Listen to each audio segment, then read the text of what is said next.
this is called the Little Drummer Mouse. Okay? And it's got some really beautiful pictures. Can you see these, Evan?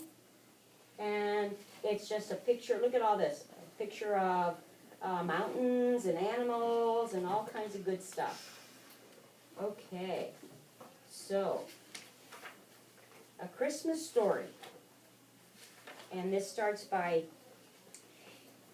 it had always seemed for as long as the little mouse could remember it that he followed along behind. He was the smallest in the family, and because it was hard for him to keep up with his brothers and sisters, his mother worried about him a great deal.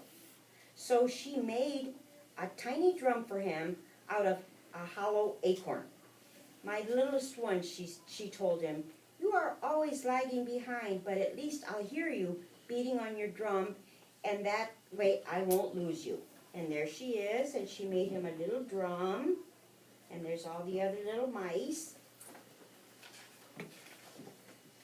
The little drummer mouse, as he came to be called, loved playing his acorn drum and carried it with him everywhere. But his big brothers and sisters often teased him. "Prum, prum, purr-rum. All you can do is beat your drum," they would chant. And look, there's the little drummer mouse and all his brothers and sisters, and look at how little he is. He's just a little bitty mouse. The other forest animals always laughed and teased him. Although the little drummer mouse badly wanted to play with them, he was much too small to join in their rough and tumble games. Instead, he would sit under one of the oak trees and beat, tap, tap, tap, on his little acorn drum. "What's all that noise?" asked a young squirrel.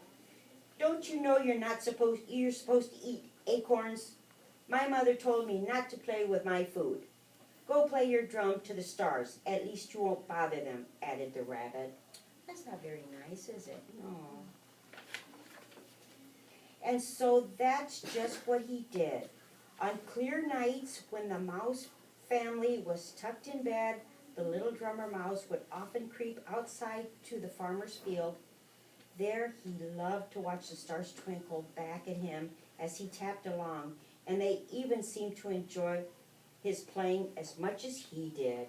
So he would go sit outside. Look at how happy he looks. That's a happy little mouse. Then one day in autumn, a raven, you know what a raven is? That's a big black bird. The raven returned to the forest and called to the other animals to gather around. He had astonishing news, for he had heard that the greatest king of all was soon to be born among men. By wintertime, the royal